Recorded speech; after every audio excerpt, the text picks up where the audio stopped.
ও মুসলমান, আল্লাহর পয়গম্বর বলেন আন সাওবান রাদিয়াল্লাহু আনহু قال قال رسول الله صلى الله عليه وسلم يوشك الامم ان تداعى عليكم كما تدعى الاكلة الى قصعتها فقال قائل ومن قلة نحن يومئذ قال بل انتم كثير ولكنكم غثاء كغثاء السيل ولا ينزعن الله من صدور عدوكم المهابة منكم وليقذفن الله في قلوبكم الوهن فقال قائل يا رسول الله وما الوهن قال حب الدنيا وكراهية الموت। এই হাদিসটা হচ্ছে সুনানে আবু দাউদের 4297 নম্বর হাদিস। আল্লাহর পয়গম্বর বলেন ইউশিকুল উমামু আন তাদা আলাইকুম কামা তাদআল আকালাতু ইলা কসআতিহা। ও আমার উম্মত, অচিরেই ইহুদি খ্রিস্টান বৌদ্ধ নাসারা হিন্দু কুফফারে দুনিয়া ও মুসলিম যারা আছেন সকলেই তোমাদের বিরুদ্ধে এমন ভাবে ঐক্যবদ্ধ হয়ে যাবে, তোমাদেরকে গিলে ফেলার জন্য, মারার জন্য, ধ্বংস করার জন্য একত্র হয়ে যাবে। আনতাদা আলাইকুম কামা তাদাআল আকালাতু ইলা কসআতিহা, বলে ক্ষুধার্ত ব্যক্তিরা খাবারের দস্তরখানে যেভাবে হুমড়ি খেয়ে পড়ে, কুফফার দুনিয়া সবাই ঐক্যবদ্ধ হয়ে মুসলমানদেরকে নিঃশেষ করার জন্য সবাই একত্র হবে। নাউজুবিল্লাহ। আজকে মুসলমানরা মার খাচ্ছে কি খাচ্ছে না? মুসলমান আজকে মুসলমানদের বাবরি মসজিদ ওরা ভেঙে দিয়েছে, মুসলমানদের প্রথম কেবলা ওরা ধ্বংস করে ওরা ওদের হাতে নিয়ে নিছে, আমাদেরকে সেখানে শান্তি মতো নামাজ পড়তে দেয় না। ও মুসলমান, ফিলিস্তিনে কি পরিমাণ জুলুম নির্যাতন হলো, তামাম বিশ্বের সবাই সবাইকে অবাক করে ফেলেছে। ও মুসলমান, গুজরাটে মুদি কসাই কি পরিমাণ মুসলমানদেরকে জবাই করে দিয়েছে। ও মুসলমান, ইরাককে ধ্বংসরূপে করে দিয়েছে। ও মুসলমান, জন্মের পর থেকে আমরা দেখতেছি কাশ্মীরে মুসলমানদের কান্না। ও মুসলমান, আফগানিস্তানে এর আগে 9 বছর, এই কিছুদিন আগে আমরা দেখলাম একেবারে 19টা বছর ইহুদি খ্রিস্টান সবাই মিলে আফগানিস্তানকে ধ্বংস করার চেষ্টা করছে, কি করে নাই? ও মুসলমান, একের পর এক মুসলিম দেশগুলি মুসলমানদের উপরে জুলুম নির্যাতনের স্টিম রুলার। আল্লাহর পয়গম্বর এটাই বলছেন আনতাদা আলাইকুম কামা তাদআল আকালাতু ইলা কসআতিহা ফাকালা কাইলুন ইয়া রাসূলুল্লাহ। সাহাবায়ে কেরাম বলেন ও আল্লাহর পয়গম্বর, ও নবীজি, সেই সময় কি আমরা কম হব নাকি? সংখ্যায় কম হওয়ার কারণে এমনটি হবে? আল্লাহর পয়গম্বর বলেন না, বল আনতুম কাসীর, না না না, তোমরা কোটি কোটি মুসলমান হবে কিন্তু তোমাদের অবস্থা হবে ওয়ালাকিন্নাকুম গুসাউন কা গুসাইস সাইলি। ও মুসলমান, তোমাদের অবস্থা হবে গুসাউন কা গুসাইস সাইলি, প্লাবনের স্রোতে যেমন পানা ভেসে যায়, খড়কুটা ভেসে যায়, মুসলমানরা এরকম হয়ে যাবে। যুবকরা আইপিএল বিপিএল এর বলে মজায় আড্ডা দিবে, জুয়া খেলবে। ও মুসলমান, মোবাইলে আসক্তি হয়ে যাবে, গেমস নিয়ে পড়ে থাকবে, পরকীয়া নিয়ে পড়ে থাকবে। ও মুসলমান, এরকম ভাবে আল্লাহর পয়গম্বর বলেন ওয়ালাকিন্নাকুম গুসাউন কা গুসাইস সাইলি, প্লাবনের স্রোতের যেমন খড়কুটা ভেসে যায়, তোমাদের যুবকরা মুসলিমরা সেভাবে ভেসে যাবে। আল্লাহর পয়গম্বরের পরে বলেন ওয়ালাইনজিআন্নাল্লাহু মিন সুদুরি আদুবিকুমুল মাহাবাতা মিনকুম, তোমাদের শত্রুদের অন্তর থেকে আল্লাহ পাক রব্বুল আলামিন তোমাদের ভয় ভীতি দূর করে দিবেন। একটা ওসামা বিন লাদেনকে যেই পরিমাণ ইহুদি খ্রিস্টান বৌদ্ধ রাজারা ভয় করত, আজকে গোটা বিশ্বে কত মুসলমান সেই পরিমাণ ভয় করে? আওয়াজই করে না, এরা কি কবরস্থান নাকি এটা? কথা বুঝেন না? শেষের দিকে আসছে, আওয়াজ করতে হবে, ভয় করে। একটা ওসামা বিন লাদেন আমাদের বাংলার জমিনের বলে মুফতি আমিনী রহমাতুল্লাহি আলাইকে যেই পরিমাণ তাগুত ভয় করত, আমাদেরকে সেই পরিমাণ ভয় করে।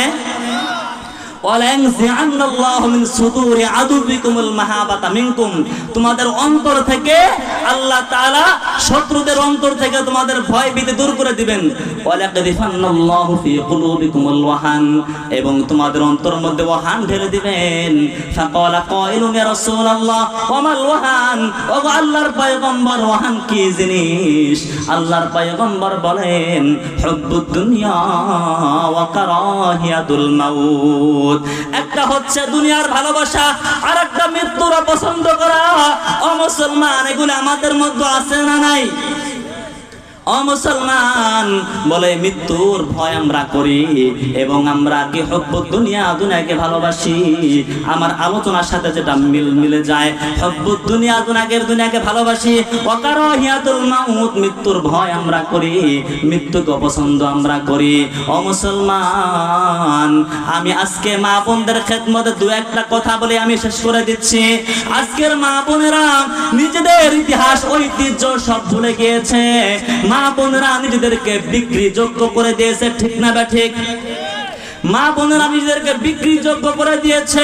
বলে বিমান বাড়ায় রিসিপশনে দাঁড়িয়ে থাকা মেয়ের চেহারা দেখানোর বিনিময়ে চাকরি করে, ঠিক না বা ঠিক?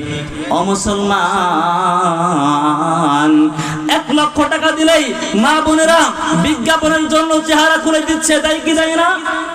ও মা, তোমাদেরকে বলতে চাই, পর্দা হচ্ছে তোমার ইজ্জতের কারণ, পর্দা হচ্ছে সম্মানের কারণ, পর্দা হচ্ছে তোমার ভূষণ।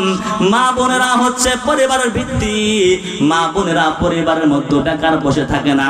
বর্তমান সময়ে আওয়াজ তুলেছে, মা বোনেরা বাহিরে যদি কাজ করে খায় তাহলে দেশ নাকি জাতি নাকি উন্নত হবে। নাউজুবিল্লাহ বলেন।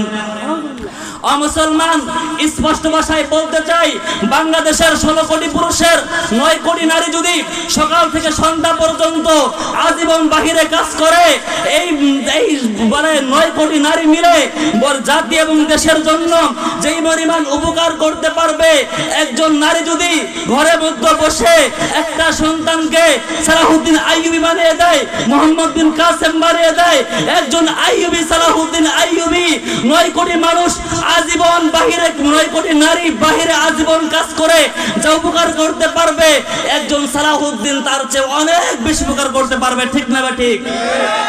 আমাদের বুঝতে হবে ইসলাম নারীকে অধিকার দিয়েছে কোথায়, দায়িত্ব দিয়েছে কোথায়? খুশি তো নাই।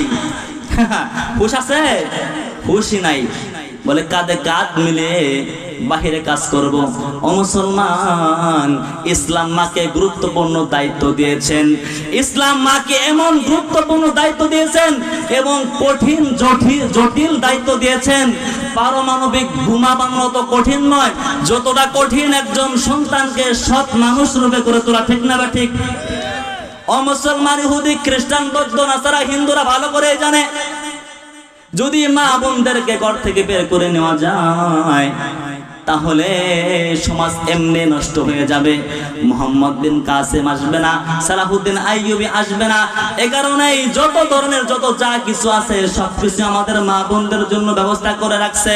মাঝে মধ্যে স্লোগান দিয়ে দেখি আমরা সংবাদ সম্মেলন করে রাস্তায় দাঁড়িয়ে যায়। ও মুসলমান, একজন মা যদি বাহিরে চাকরি করে, সকাল 8টায় বের হয়, বিকাল 5টায় ঢুকে, বাবা যদি, স্ত্রী যদি বাহিরে যদি কাজ করে, বিদেশে কাজ করে, সন্তানটা মানুষ হবে আরেকজনের হাতে, চাকরানির হাতে, ঠিক না বা ঠিক? ও মুসলমান, সন্তান যদি চাকরানির হাতে মানুষ হয় তাহলে এই সন্তান কখনো সৎ হতে পারে না, পারবে? অসম্ভব, হতেই পারে না। ওই মায়ের কাজ তো 2 টাকা কামানো নয়, ওই মায়ের কাজ হচ্ছে সন্তানকে সৎ মানুষ রূপে গড়ে তোলা, ঠিক না বা ঠিক? তাহলে এই সন্তানের মাধ্যমে মুসলমানদের প্রথম কিবলা মসজিদুল আকসা আবার বিজয় হবে। মুসলমানদের বাবরি মসজিদ রাম বাবদের হাত থেকে মুসলমানরা আবার ফিরে পাবে। আরাকানের মুসলমানেরা তাদের মাতৃভূমি আবার ফিরে পাবে। কোন তাগুতি শক্তি, কোন পরাশক্তি, কোন সুপার পাওয়ার মুসলমানদের দিকে জুলুমের রক্তচক্ষু দিয়ে তাকাতে পারবে না। কথা বলুন, ঠিক কিনা? ও মুসলমান, মুসলিম মায়ের কাজ 2 টাকা কামানো না, সালাহুদ্দিন আইয়ুবী বানাইতে হবে, মোহাম্মদ বিন কাসেম বানাইতে হবে। সময় তো আমার নাই, এখন আমি যা আলোচনা করতেছি আমি জুলুম করতেছি আপনাদের উপরে। তো সন্তান মা বোনদের কাজটা কোথায়? স্পেনে একজন মা চিঠি লিখছে আরব বাদশার কাছে, মুসলিম বাদশার কাছে, ওগো বাদশাহ, আপনি রাষ্ট্র পরিচালনা করেন, এই স্পেনের মধ্যে আমি একজন মা, মুসলিম মা, আমার উপর নির্যাতন হচ্ছে, ধর্ষণ হচ্ছে, আপনি আমার জন্য কিছু করেন। সে সময় সঙ্গে সঙ্গে মুসলিম বাদশাহ, আপনারা সকলেই নামটা জানেন, তারেক বিন জিয়াদ, নামটা কি? সন্তানের নাম এগুলি রাখবেন, নির্লজ্জ বেহায়া মুসলমান। সন্তানের কি নাম রাখে আমি খুব ভাবি। এই সন্তানের এখন মাশাআল্লাহ মোটামুটি একটু নাম ভালো শুরু হয়েছে। আমরা যখন ছোট ছিলাম এমন পচা নাম সমাজে ছিল, এখন মাশাআল্লাহ নামগুলো একটু ভালো হচ্ছে। আপনার সন্তানের যে নামগুলো রাখেন, আপনার সন্তানের পরে যারা আসবেন তারা যদি দাদার নাম, বাবার নাম, পরদাদার নাম যদি বলতে যায়, যে নামগুলি রাখছেন, নাম বললে কার নাম্বার হয়ে যাবে, আবার লজ্জা পাবেন। এই নামগুলির মাধ্যমে কেউ কি বলতে পারবে যে তার পূর্বপুরুষ মুসলমান ছিল, হিন্দু ছিল? বিবেক কোথায় বিক্রি করছেন? বিনা পয়সা বিবেক বিক্রি করে দিচ্ছেন। এজন্য আপনাদের ইতিহাস, ঐতিহ্য যেটা, মুসলিম নাম রাখতে হবে, ঠিক না? ঠিক। তো তারেক বিন জিয়াদ নাম রাখবেন। এই যুবকরা, তারেক বিন জিয়াদ, তারেক জিয়াদ, এই নামগুলো রাখবেন, সন্তান মুজাহিদ হবে ইনশাআল্লাহ। তো তারেক বিন জিয়াদ কে বলে মুসলিম বাদশাহ, তাড়াতাড়ি দৌড়াও, তাড়াতাড়ি যাও, স্পেনে একজন মুসলিম নারী আক্রান্ত হয়েছে, খবরদার খবরদার, তাড়াতাড়ি সৈন্য নিয়ে যাও। ও মুসলমান, সংক্ষিপ্ত কথা, তারেক বিন জিয়াদ মুসলিম সৈন্যদেরকে আরব সাগর পাড়ি দিয়ে স্পেনের যখন ঢুকছেন, স্পেনে ঢুকার পরে যত নৌকা ছিল, ডিঙ্গি নৌকা ছিল, সব জ্বালায় দিছে। আল্লাহু আকবার। গরম বক্তব্য দিয়েছে, এই মুসলিম মুজাহিদেরা, যত ধরনের উপকরণ ছিল আমাদের যাওয়ার জন্য, পালানোর জন্য, আমরা সব উপায় উপকরণগুলিকে আমরা ধ্বংস করে দিয়েছি। এখন একটাই রাস্তা, হয়তো যুদ্ধ করে মুজাহিদের পরিচয় দিয়ে এই স্পেনকে জয় করবে, মুসলিম মাকে উদ্ধার করবে, আর না হয় তোমরা পরাজয় বরণ করবে। পিছু হটার সুযোগ নাই, কারণ আরব সাগরের যেই আসার যেই ডিঙ্গি নৌকাগুলি ছিল সেগুলি সব জ্বালায় দিছে।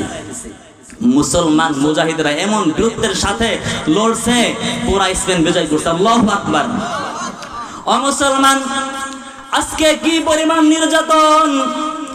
এই যে আমাদের বোন ডক্টর আফিয়া সিদ্দিকা, ডক্টর আফিয়া সিদ্দিকা, ও মুসলমান, খবর আমাদের নাই। এই উম্মার জন্য যেই স্বীকৃতির যে অবদান রেখে গিয়েছে ডক্টর আফিয়া সিদ্দিকা, এই ডক্টর মা, তুমি কেমন হবা মা? এখানে তোমার উপদেশ রয়ে গেছে, তোমার সন্তানকে তুমি কেমন বানাইবা, এখানে তোমার জন্য আছে। ডক্টর আফিয়া সিদ্দিকা হচ্ছে পাকিস্তানের একজন মা, যার পিএইচডি ডিগ্রি 3টা। কয়টা? আওয়াজ করে বলেন। ও মুসলমান, সে ডাক্তার, ডক্টর। ও মুসলমান, সে কলামিস্ট, সে হাফেজে কোরআন, সে আলেমা। ও মুসলমান, এই ডক্টর আফিয়া সিদ্দিকা, আপনি যদি ইউটিউবে সার্চ দেন, গুগলে সার্চ দেন, দেখবেন মুসলিম রমণী, এই যে আমাদের সময়ের মা, এই ডক্টর আফিয়া সিদ্দিকার 3 জন সন্তান। এই আফিয়া সিদ্দিকা দিনের কাজ করতো, দাওয়াতি কাজ করতো। তিনি দিনী দাওয়াতি কাজ করে বলে, আমেরিকা যখন আফগানিস্তানের উপরে হানা দেয়, সেই সময় তারা গোয়েন্দার মাধ্যমে ভুল তথ্য, এদের তথ্য সব ভুলই বেড়ায়, ঠিক না? বিগত সময়ে যা ঝামেলা করছে সব ভুল প্রমাণিত হচ্ছে না? একের পর এক বের হচ্ছে সব ভুল। এরা কি করে দায়িত্ব থেকে? তো ডক্টর আফিয়া সিদ্দিকার অবস্থা এটাই। তো ভুল তথ্যের মাধ্যমে এখন প্রমাণিত হচ্ছে, আমেরিকা থেকে এখন প্রমাণিত হচ্ছে। আপনি দেখবেন আমার কথার সাথে মিলাইবে, তার তথ্য ছিল ভুল। আরো হাস্যকর কথা, সেদিকে আমার যাওয়ার সুযোগ নাই।